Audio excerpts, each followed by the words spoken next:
Hi everyone, welcome to the podcast that we all love, the SpillIt show. Today we have an amazing, as in the amazingness is amazing. With us in the studio, and it's none other than DJErnesty. Wow, feels good. Feels good to be here. It's really a pleasure. Thank you for having me. Thank you so much. Yeah. So if you want to have a party, a Jesus party, DJErnesty is your guy. Yes or yes? Yes. And you've been doing this for how long now? Okay, so this is like 11 years now. 11. Professionally. Okay. Yeah, so although before then I've been breathing into my heart, but it is, when you look at what you want to do and look at what is real, you know. What's obtainable. Yeah, what's obtainable. You are like, oh man, how am I going to go through all this, But 11 years ago, I just decided to launch out, regardless. And here am I, like 11 years later. Okay, so before you decided to take this up, yes. What were your plans? Like when you were growing up, when you were much younger, when they asked you what do you want to be in future, what would you say? Now, doctor, lawyer, all those things. Man, I said I was going to be a pilot, but I'm still piloting if you music. Think about, I was just about to say that if you think about it, you have directed us. We're agreeing. Places. Yeah. So you mentioned that you were doing it for a while before you decided to go into it professionally. Yes. So yes. Why did you decide that, okay, I'm going to do this professionally? Okay, so there was a point in my life where when I was doing it, just doing it, being a DJ is not really, your lifestyle is not really really legit per se, because you indulge in so many things. You understand? I don't want to name the things you indulge in as a result of being a DJ, especially a club DJ, or you know what I mean. So I decided to do this, to come this way, because I had an encounter in my life. I had a change of mind. I've known Jesus, for a long time, but officially I wanted to really live right, and again, I was going through a lot at that time. There was a lot of issues and things that were going on around me. So there was an opportunity to retrace my steps and retrace my lives, and I took it. Yes. Has there been, so first off, being a DJ in the first instance is already like this. And then at that time, like 11 years ago, if you come out and say you are a DJ, we're like, it's not serious. Yeah, like very unserious. Someone just wants to play. Yes. Yes. So there's already that. And then being a gospel DJ is like... It's like you're going deep again. And the concern is that even for us Christian folks, at our events, we still want to be body. I tell you, this is from my experience. I can tell you, a whooping 80 to 90% of Christians in quotes, wouldn't want Christian songs on their events or parties or weddings. And again, there's a twist to it. There are people really on the extreme who really want Christian songs, and you have the bulk of people who don't want Christian songs. You understand? And just in the middle, just about 5% are people who are indifferent. So that's my own analysis. But why do you think that is? Well, that's because there's no trust. Like you said, now you want to party, you want to make body, you want to. It's a wedding party. It's not a church service. It's not a prayer meeting. You understand? Yeah, we Christians like to take things to the extreme sometimes. When we I remember sometime in church when they say we're going for a picnic. In that picnic, you will see they'll just say, lose it in the name of Jesus, receive it in the name. There's one story. Oh my God, they deceived us. Exactly. We're going for a party. We got there and we had 3 hours word. I was like, you see, but you wore shoes, you wore sneakers and jeans, Yeah, so that's what I'm saying. Like we Christians, we have to create that balance, and when we create that balance, you will see that Christian music at your events will become normal. All those things will become, we have to really study our Bibles very well and have a proper understanding about the Christian life, And we are human beings. Sometimes we need to, even when Jesus was on earth, he went for party now. Where that place where he turned water into, it's not party. It's not, they said wedding party. Wedding party, yeah. So Jesus was chilling. He was chilling. It's not every time that he was doing miracles or in the synagogue preaching and all that. He was chilling. So we can chill. We that are Christ-like can also take time out to chill. But most times our curriculum is always prayer meeting, Bible study, and what? So it's so stereotypical, and so I'm here to give it some dynamics. That's what it is. I've been doing that for the past 11 years. Yes, yeah. Amazing stuff. Yeah. So there's also something that came to my mind.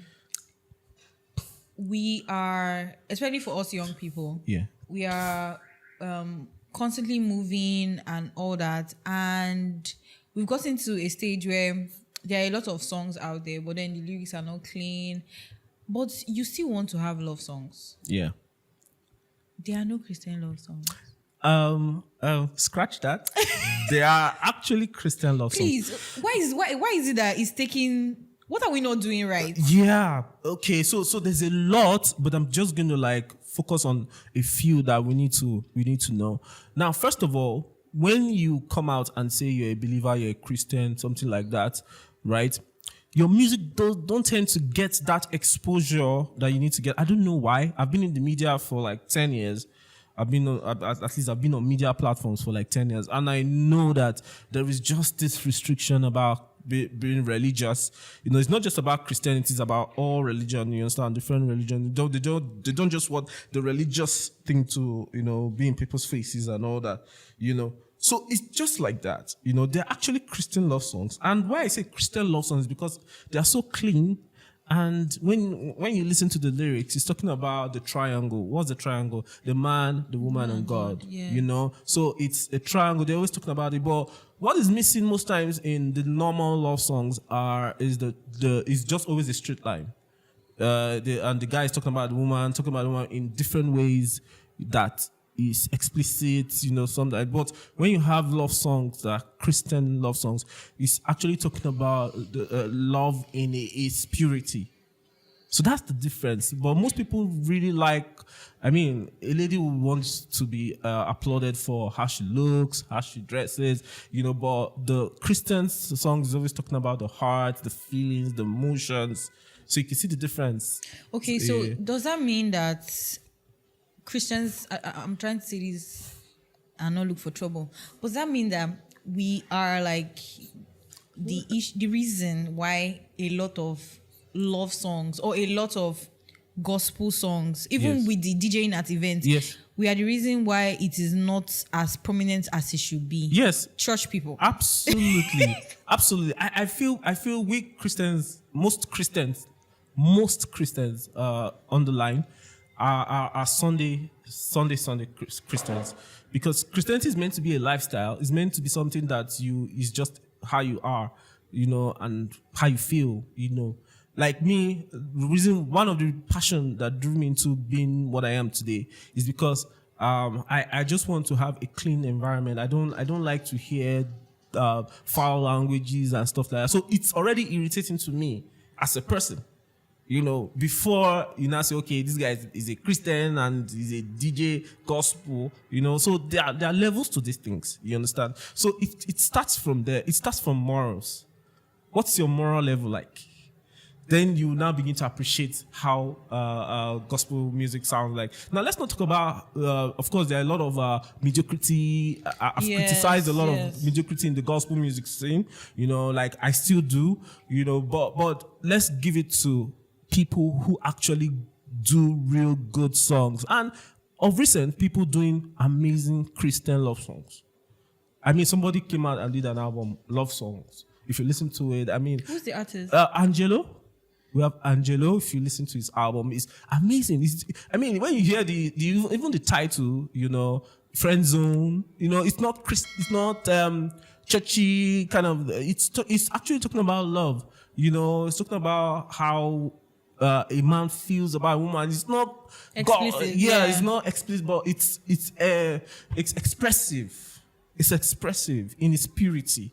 So I mean, there are a lot of people out there too. Of course, David and Tamela Man. They did a love album. I mean, it did well in the gospel scene, but it didn't really go how it would go when maybe someone like Usher or, all the legends, when they do such love songs, Neo and the rest. But we have a lot of Christian love songs out there. I had a conversation with someone yesterday, and basically what he was saying is, as Christians, we need to do more in terms of being out there. Yeah. He said that a lot of us do amazing stuff secularly, like in our 9 to 5s, we do amazing, we're leaders of industries and everything, but it's not reflecting the gospel because we're always trying to hide, light the candle and hide it. So we have to do a lot more. So in my head, I'm thinking, how can we embody this gospel music to the extent that we can support artists, support gospel music producers, support DJs. How can we actually do that? Okay, so first of all, even me in my line, at some point I was, I know we have this, I'm unashamed of the gospel. I know that's scripture, but sometimes we just have doubts.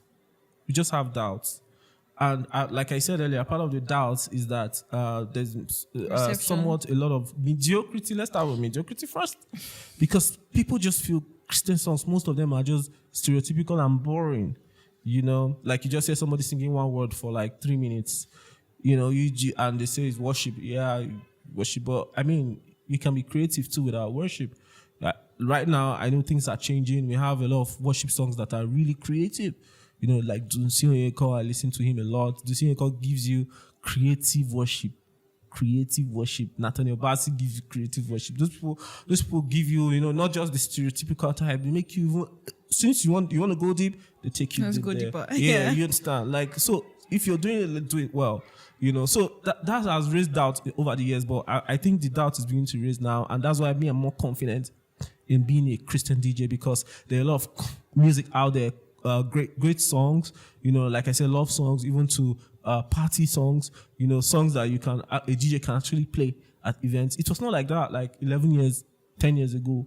It was really not easy. Like, you never hear of a Christian DJ that time, but I was there, but right now you can boldly come out and say you're a Christian DJ because there's a lot of enlightenment that has gone. Even, I think it became more after the COVID era. Okay. People begin to realize that, look, it's not just about church. This thing, you can have church anywhere. After Sunday, the church is not just Sunday again. So a lot of things are changing, and so it influenced the type of music, and that in turn will now gain confidence to the listeners. Listeners now begin to get confidence in the artist, and the only way I feel listeners can actually help artists, DJs, and all that is to patronize the music. Just patronize the music. If you feel it is good music, patronize it. There's this mindset that once it's gospel, they avoid it. It's a stimulus reaction. Most times, oh God, no, this, oh no, that kind of a thing. So let's be more flexible. Just give it a listen. If you don't like it, you don't like it. But if you like it, you love it, you share it, you should talk about it. Yeah. We also had this conversation. Now, church people will attend and pay for secular concerts. This one has been, even since before I was born, this one has been on the table. But when it comes to gospel concerts, we just believe it's supposed to be free. They will tell you salvation is free. Salvation is free. Yeah. Like, and the response has always been, but you need money to buy a Bible. So the thing is like, again, mindset. I feel the mindset is breaking a little bit now, because some artists that I know actually do paid concerts and actually goes very well. Someone like Limo Blaze. Limo Blaze is going on tours and he's putting some dollars before you can get into his concert. It's good stuff, and he's doing all over the world. It's not if it's a Nigerian mindset, it's not a global mindset. So True. so if it's a Nigerian mindset that you want free stuff, well, they'll go global. And by the time they appreciated you and they come back, you appreciate them more and they'll pay. So the thing about this paying thing is mindset, and I don't know. Do I have a solution to that? I just feel we need to orientate people more about value. If you're getting value of something, you should pay for it. True. Yeah. So if you could play one song for an entire event, what would it be? Plenty songs are just coming. Do you know what you just did now? A rush of 100 songs just came to my mind. Okay, let's have one or two. Like on a reflex. Yeah. On a reflex, I think it would be Desire by Limo Blaze. Okay. Yeah, because song is just, it's just a happy song. It's an amazing song. It's a song that resonates with a lot of people. Since it was out as a DJ, you read reactions to music. So Desire would be my Desire. Yeah. I see what you did there. Yeah. Okay, second one. Any other one? Okay. There are a lot, like I said. Like, where do I even start with this? There are a whole lot. Now, as I'm talking to you now, like 50 in my head. So I'm trying to look for the name. You understand? Like 50 are just rushing in my head. I would just say more from Marizu. Okay. More from Called Out Music. Yeah. Then more from let me look for a lady now, right? then don't be like as usually guys stuff, right? Ladies, there are a lot, okay? You might not know them, but they are actually doing great.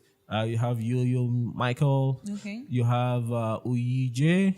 You have Sally. You have these are gospel Nigerian contemporary, gospel artists that I would play any day. So yes, I think I mentioned 3 now. So you've done excellently. Yeah. So in the past 11 years, how have you tried to develop yourself and stay relevant? Because it's very important. If it's not relatable, if it's not relevant, then people wouldn't know DJErnesty. So how have you been able to manage to stay relevant over the years?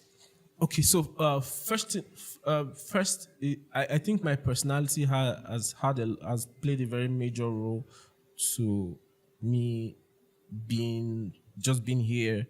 My personality in the sense that I kill anxiety. No, I'm not anxious over anything, and when I want to do something, it's like as if my whole life depends on it.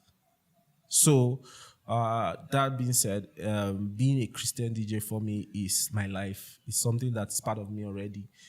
So you can tell me now that I should come and play for you. I'm ready right now as we speak. So it makes you relevant when you're already at a pop.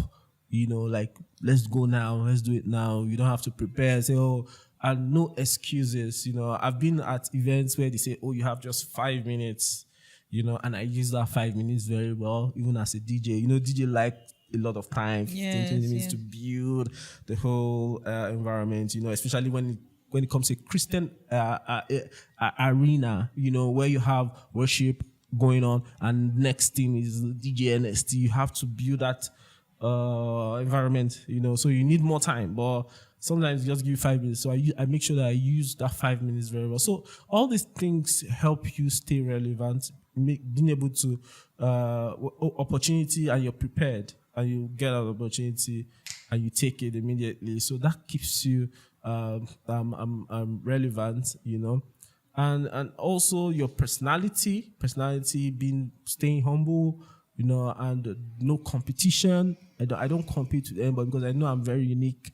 Nobody can be like me. I can't be like anybody, And of course, you can tell because me giving a gospel DJ service is already unique. So all these things really sum up to me staying relevant because there's no one like me. I'm me. Awesome, love it. Yeah. Okay, so generally, it is not even argued. It is said that secular artists make a whole lot of money than gospel artists. Very First of all, because even we, the Christians, we are not willing to pay them. Yeah. I know that, but that's by the side. Gospel DJ, regular DJ. Yeah. How have you been? Has there been a time where you've thought about fame and money? Oh, my goodness. A lot of times. How do you manage that? Now, that's where you have to keep your head down. It's not easy. Like, I can say you just keep your head down. Just like that. Sometimes you be depressed because of I used to say this. I say the pyramid of the Christian creatives, the DJ is like the last most times, because there's just disregard for like the art. I consider us to be like the background creative, because number one, we use other people's content. Yes. You understand? So it's not like our own content. So although we try to, me, I have 2 albums and like a couple of songs, collabos with artists and all that, and I still do. Apart from that, my core creative is being a DJ, a disc jockey. So it's like down the pyramid. Because even it's still gaining its relevance even in the Christian community, because even in church you can't find a DJ, you can find a guitarist, a drummer, and there was a time you don't find drums in church, you don't find keyboard. So it's coming. You begin to see, like someone like me, I've been to Sunday service, with my setup and all that and all that. So it's gradually coming to that space where I think people are beginning to be more enlightened and begin to more trusting that, you have Christian DJs that can actually give you clean, sane Christian songs. Some people are scared that, I bring this DJ to my church, won't he just take us to another place? But now that confidence is building because of people like me that has been there in the long haul. So I tend to keep my head down. I tend to remember why I started in the first place. This is very important. When you are in that space of, you want to switch, you want to go for the money, you want to go for of course, before I got in, I knew I didn't come in because I wanted to make money. I didn't come in because I want people to know me, I want people to clap for me. What I came in here for is to give people a different side of how Christianity can be. And I've seen that I'm not crazy, because there are a lot of like minds, in the music scene too, artists, a lot of creatives who are in that space. So, at some point I thought I was crazy at some point, yes. Because why did you think so? Yeah, because you just feel like, why would you want to have fun as a Christian? Because of how I grew up. I grew up in an Anglican society where you read hymnals in church. You read hymnals. It's only one big organ that is in church. Dun, dun, dun, dun. Then you sing. Why do you want to come? Something that has been there for 100 years, 200 years. Who are you? You want to come and what? Change what? So you feel odd, and you feel like, even if you look for scriptures that to back you up, in your quest, you just feel odd because the norm is very strong. Especially in the Christendom, when norms are there, norms are very strong. Exactly. So when you come, you look very crazy. They'll tell you why you should go back to the old rugged cross. Let's not break that norms and values and all that. So it has come many times. The money, the fame. Sometimes I'm a human being. I just want to be celebrated for the little impact I'm doing. You just want some accolades, Some say it's not Christian-like to look for accolades, but I'm a human being. You just want people to say, oh, wow, you're doing great. You're doing an amazing job, when you do, So I just keep my head down, Just remember why I am doing what I'm doing. And of course, of recent, at least I'm being nominated for a few things. And first time, that you be recognized for stuff like that, because, like I said, my stuff is very unique. No, there's no even room for competition in this one, because whether you compete for money, you want to come in for money, you won't get it. You get it, but not like you would expect that. You expect, yes. It's more of impact. It's more of influencing society. And that is not very easy to measure. Yeah, it's not. Especially in our society here, where, oh my God, you want to influence society. Why? Why do you want to influence when a lot of people are going through a lot of people do stuff around society here for money, for the fame, So why do you want to go and suffer yourself to change the world? You can't change it. Somebody will tell you that you can't change it. It's normal. But for me, people like me, I'm just okay with seeing something become the best it can be. So, and such thing, like in this case, is Christians actually, outside the church, they can actually have a clean Christian life. You don't have to compromise anything, but yet still be happy and have fun and chill and enjoy yourself. Yeah. Awesome. If there is anything that you would change about your career trajectory in the past couple of years, what would that be? One thing. That I will relate more. You read more? Relate more. Relate more. Yeah. I want to meet more people. Like when I started, I know now, like I said, it has to do with my personality again. Before now, I used to be an introvert. Okay. Serious introvert. Like I can't. I'm. It's not like I'm not knowledgeable, but it's just that I tend to keep to myself a lot. I'm so onto myself. I like just thinking around myself and all that, But you cannot make impact if you're an introvert. Exactly. You have to be out there. You have to interact. You have to even whatever it is you want to do. You have to be able to communicate it. You have to be able to pass the message. So basically, what I want to change more is I want to interact more. I want to meet more people.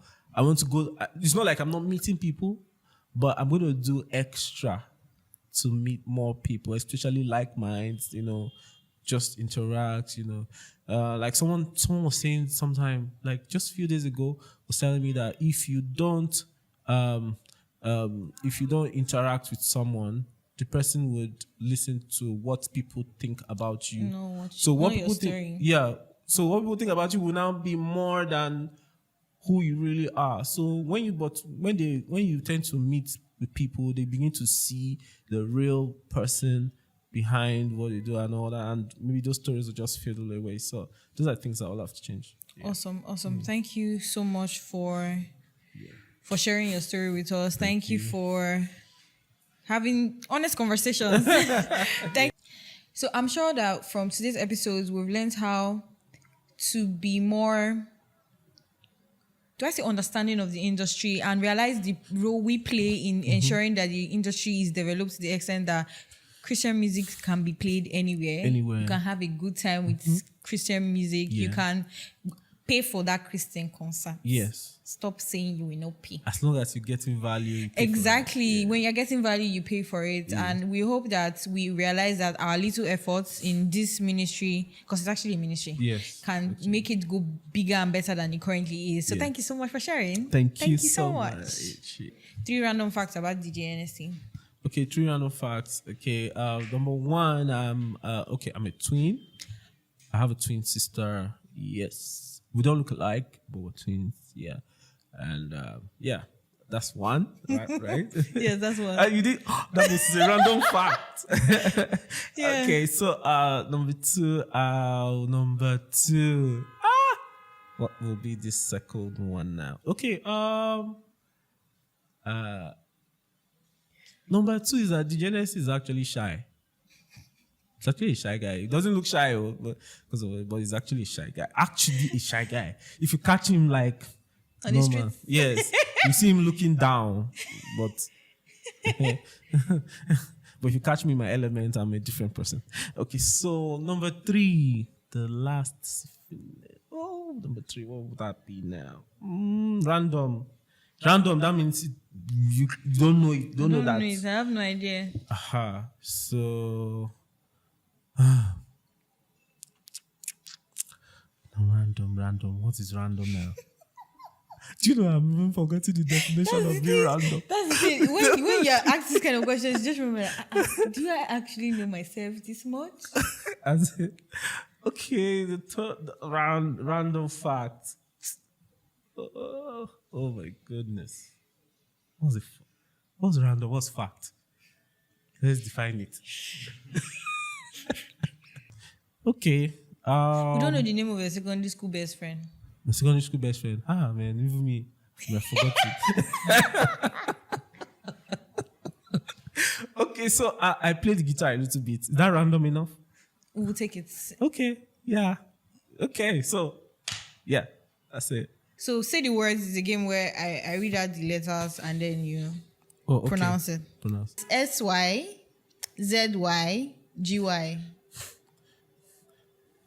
CZG. I think he got it. CCG. He got it the first time. CCG, come on. My vocabulary. It's scholar there. Wait. Okay, so CACOPHONY. CACOPHONY. Cacophony. He said it's correct though. Oh, honesty. No. See, Englishman. I listen to music a lot, so I mean from all around the world. So I know there are, dictons and tonic soffers, Yeah, ECCLESAISTICAL. Ecclesiastical. But as long as it's in the Bible. Do you get anything as long as it's in the Bible? Melchizedek. Sorry, I thought I knew it.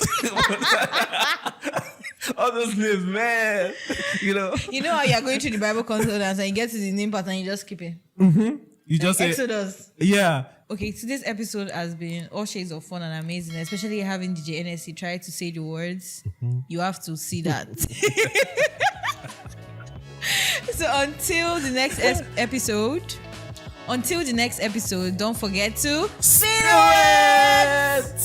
Thank you so much.